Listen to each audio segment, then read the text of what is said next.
لو أنت عايز تعرف الشخصية النرجسية وخصوصًا الست النرجسية بتتصرّف إزاي، يبقى لازم تتابع القصة بتاعة برنس هاري وميجان ميركل. طبعًا هم دلوقتي الحديث الأكبر بتاع الصحافة في إنجلترا وفي أمريكا وكندا وأستراليا، عمّالين يتكلّموا عنهم كتير بعد الكتاب اللي طلّعه هاري اللي اسمه سبير، وبعد كمان الNetflix series اللي عملوها. الناس كلّها اتقلبت ضدهم. طَب إزاي ده حصل؟ إزاي الcouple ده اللي كان يعني الناس كلّها بتحبهم أول ما اتجوّزوا، كان هم أسطورة، كانوا royal sweetheart، كان البنات كلّها بقت حلم من أحلامها إن هي واحدة ممثلة ما هياش مشهورة يعني مغمورة في أمريكا وسبق ليها الجواز قبل كده وmixed race مامتها African American من أصل نيجيري وما هياش من أسرة عالية ولا مثلًا متعلّمة أوي ولا يعني أسرة متواضعة جدًا، جدًا، جدًا، ولكن في الآخر اتعرّفت بقى على الPrince هاري اللي خدها وحبّها واتجوّزها وكده، فكانت كل البنات بقى بتبُص على إن إيه، ده فارس الأحلام، إن إيه، في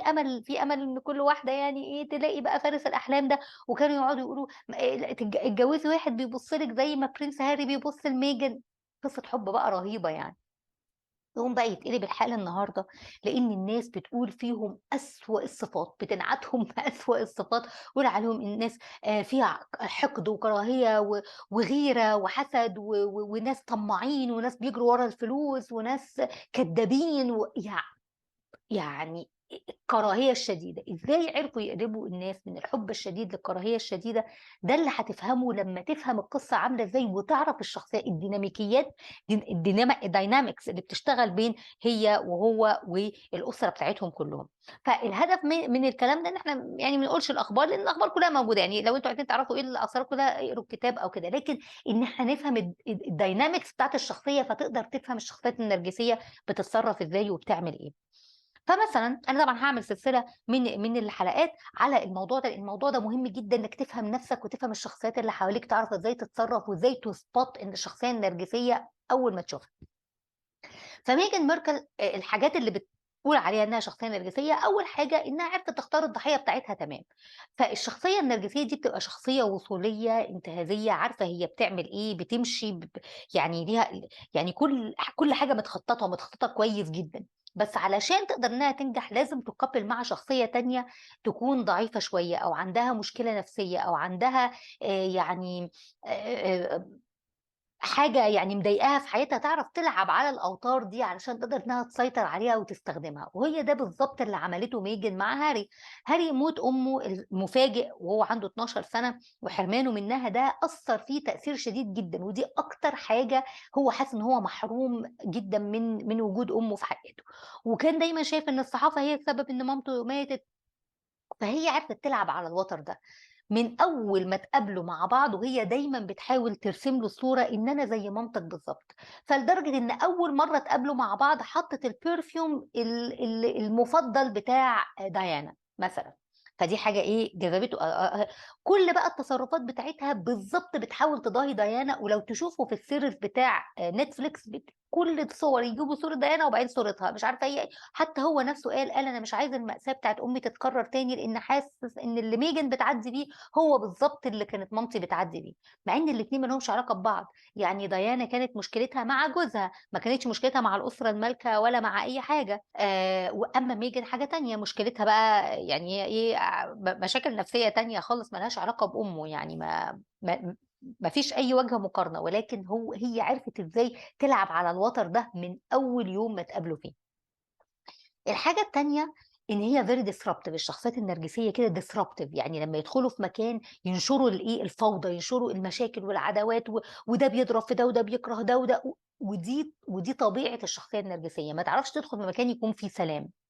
فاللي حصل إن الشخصية إن الأسرة المالكة دي أسرة المفروض إن هي very tight relationships، أسرة متحابة ومقفول عليها تمام، هم very secretive، ما حدش بيعرف حتى عن أخبارهم كتير، لدرجة إن الناس اللي بتشتغل جوّه القصر الملكي بتشتغل معاهم بيقول لِك صعب أوي إن إحنا نعرف إيه اللي بيجرى ورا الباب أو إيه الحوار اللي اتقال، يعني كل حاجة بتتم إيه، هم أسرة very close. كمان العلاقة بين برنس ويليام وبرنس هاري كانت علاقة قوية جدًا، هُم ولدين الفرق بينهم سنتين، وطبعًا هُم الاتنين عدّوا بموت مامتهم المفاجئ وانفصال باباهم عن مامتهم قبلها، وباباهم يعني في علاقة ومامتهم في علاقة تانية، فهُم عدّوا بحاجات صعبة جدًا، فده قرّب منهم كتير. وكل الصور وكل الأحداث وكل الناس اللي بيشتغلوا في القصر أو المدرسين بتوعهم أو زمايلهم أو أصحابهم كانوا بيقولوا العلاقة بينهم علاقة على طول بيعملوا كل حاجة مع بعض. هم بيحبوا بعض جدًا، ولمّا ويليام اتجوّز كيت أو هو طبعًا كان على علاقة بكيت هي كانت his high school sweetheart فكانوا على علاقة ببعض بقى لهم 9 سنين تقريبًا والّا حاجة زي كده قبل ما يتجوّزوا، وأثناء العلاقة دي كان هاري هو يعني الإيه الthird wheeler بتاعهم اللي هو كان كانوا بيسموهم the three musketeers يعني هم ال3 على طول مع بعض، يلعبوا مع بعض ويروحوا وييجوا مع بعض، فكانت العلاقة بينهم علاقة وطيدة جدًا. لكن لمّا ميجن دخلت جوّه القصر الملكي لقينا بقى حاجات غريبة اتقالت وكراهية وحقد، وأنا هاحكي لكم على الكلام ده بالتفاصيل بقى في الفيديوهات اللي بعد كده عشان تعرفوا هو قال إيه عن أخوه في الكتاب. فحقد ومشاكل وهي بينها وبين كيت حصلت مشاكل، والملكة الqueen Elizabeth إن هي كانت مش عارفة س س س ما كانتش بتهتم باللي بيحصل، King Charles ده شخصيته ضعيفة، وإن مراته إنها wicked وشريرة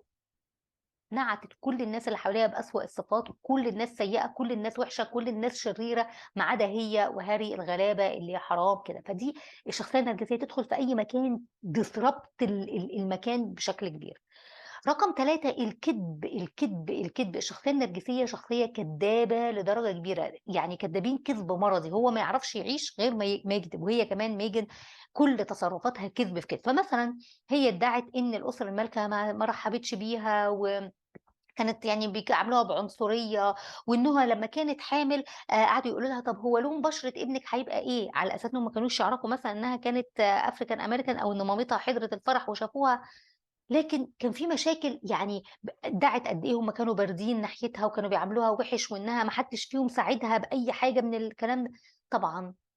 طلعت الأخبار وبدأ بقى الناس الصحفيين وبدأ الناس ت ت ت تمشي ورا الكلام ده وكل الكلام ده كدب، والدليل على كده إنهم عملوا لِك فرح أسطوري اتكلف 30 مليون استرليني، هي بتقول كان نفسها في فرح صغير، طب وهو حد ضربِك على إيدِك؟ أنتِ تفتكري لو أنتِ قلتِ أنا عايزة فرح صغير هيقولوا لِك لأ، بدل ما نصرف 30 مليون كنا نصرف لِك 5 مليون على قدِّك كده. المفروض إن الking تشارلز دلوقتي الملك تشارلز ده هي لمّا جات تعمل الفرح بتاعها قالت أنا عايزة أجيب أوركسترا حلوة، فساعدها إنهم قعدوا هُم الاتنين كده يدوّروا هي وحماها بقى، يدوّروا على أوركسترا وجاب لها أفضل أوركسترا في العالم عشان يعمل لها الاحتفال بتاعها. لمّا راحوا بقى في ويستمنستر آبي اللي هي الكنيسة اللي كانوا بيعملوا فيها الاحتفالات يعني الزواج الرسمي كده الديني بتاعهم، المفروض في هناك الفرقة اللي بتغني بيسموها الchoir هي كانت عايزة تجيب الأفضل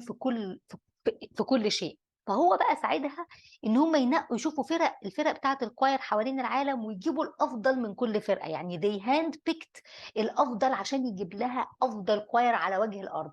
طب لو هو بيكرهِك أو مش عايزِك كان هيحط المجهود الرهيب ده إن هو يعمل كده عشان يبسطِك كده؟ الفستان بتاع الفرح بتاعها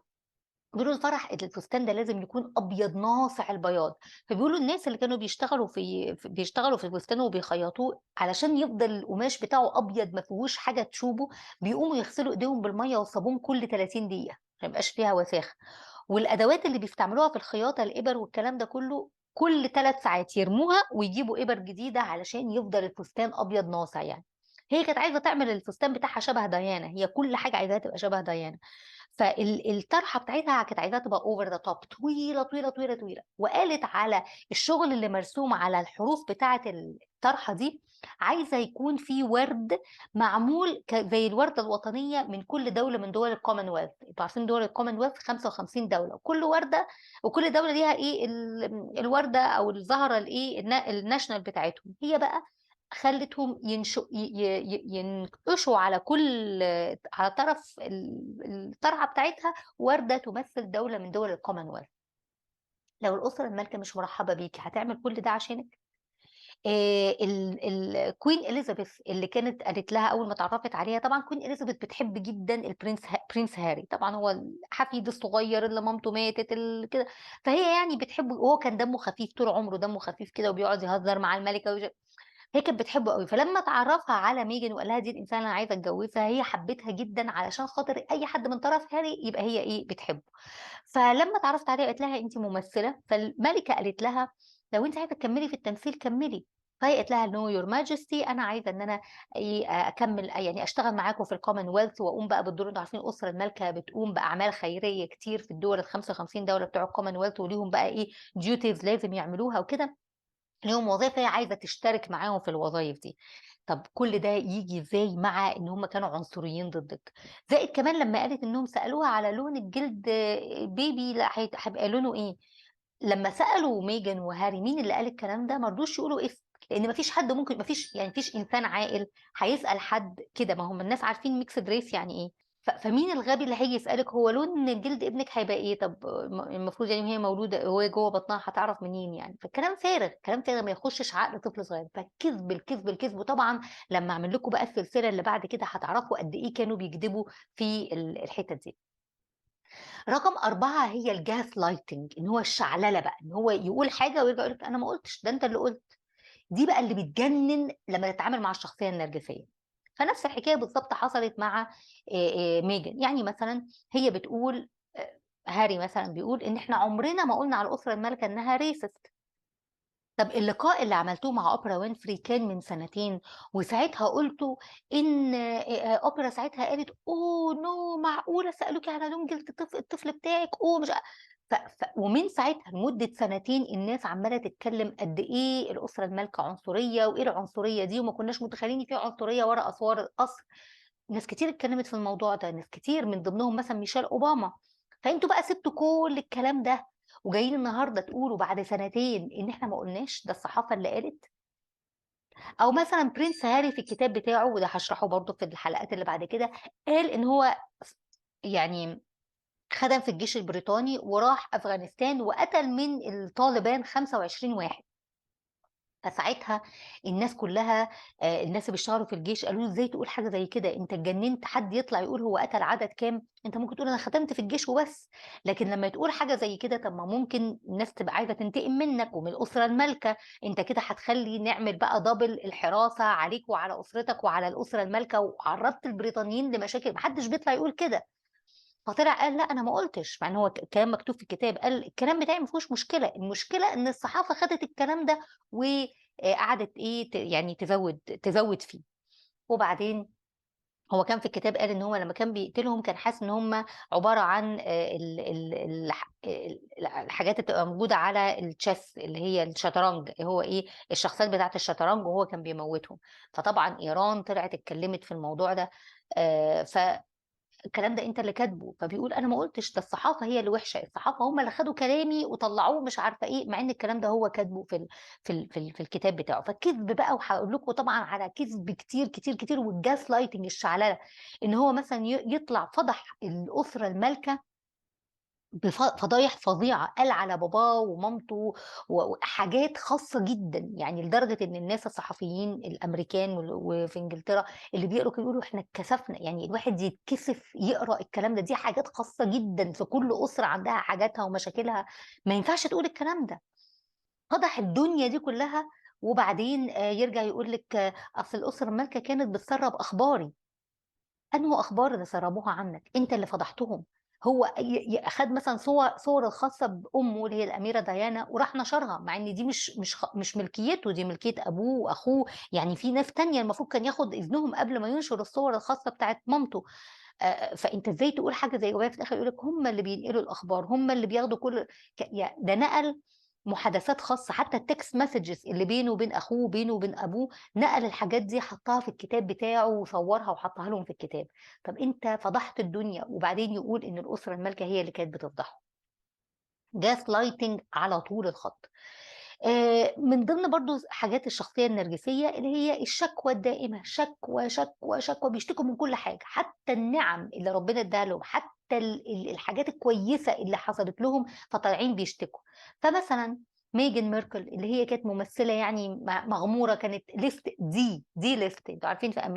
الممثلين بيقولوا لِك A list B list يعني ممثل درجة أولى، درجة تانية، هي كانت D list ما حدش يعرفها، أنا ما كنتش أعرفها هي مين دي إلا لمّا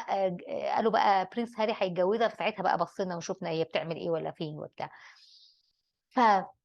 الممثلة المغمورة دي لمّا ويعني كانت من أسرة عادية جدًا، وكانت بتحاول يعني بتحاول زيها زي كل الناس اللي بيحاولوا إنهم يوصلوا لحاجة، لمّا بعد ما اتجوزت وراحت عاشت عيّشوها بقى في القصر يعني،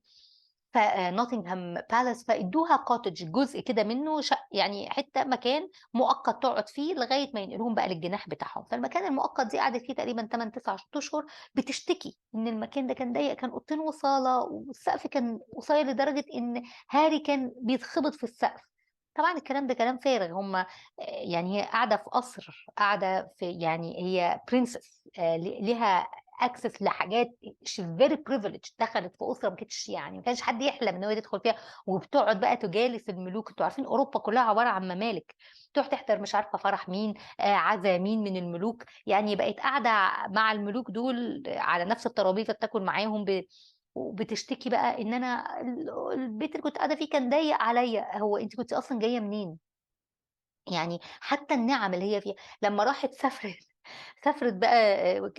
راحت أستراليا يعني، ما هي أستراليا من ضمن دول الcommonwealth وكانت بتزور بقى الناس، ناس بتروح هناك بيعملوا لها بقى زيارات والناس تسلِّم عليهم ويبعتوا لها وَرْد وحاجات كده، يعني بيبيّنوا حُبّهم ليها، فكانت بتشتكي لإن ساعتها كانت حامل وبتضطر تُقف على رجليها كام ساعة، فالناس قالت لها اخرسي، اخرسي بتتكلّمي على إيه أنتِ حامل وبتشتكي إنِّك واقفة على رجليكِ ساعتين، أُمّال السيدات الحوامل اللي بتفضل بتشتغل شغلانتين و3 عشان تعول أسرتها وبتفضل واقفة على رجليها لغاية آخر لحظة، لغاية وقت الولادة، دي تتقال عليها إيه؟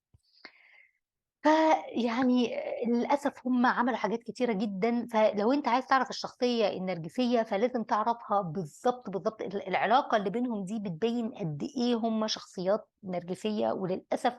يعني قلبوا الدنيا كلّها ضدهم بعد الحب الشديد عرفوا إزاي إنهم ي ي ي يكرّهوا الناس فيهم، لإن تصرفاتهم بقت واضحة جدًا، جدًا.